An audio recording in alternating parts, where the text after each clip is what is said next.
মিরপুরে metro rail লাইনে মিলল অবিস্ফোরিত দুই ককটেল।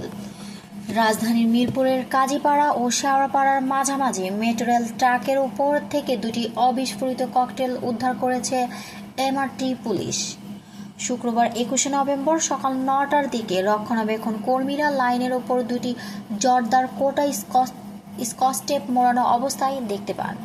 খবর পেয়ে ঢাকা মহানগর পুলিশের ডিএমপি বম্ব ডিসপোজাল ইউনিট ঘটনাস্থলে এসে ককটেল দুটি অপসারণ করে নিয়ে যায়।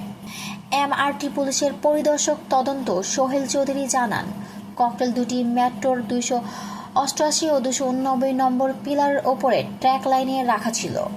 দ্রুত ব্যবস্থা নেওয়ার লাইনের কোনো ক্ষতি হয়নি।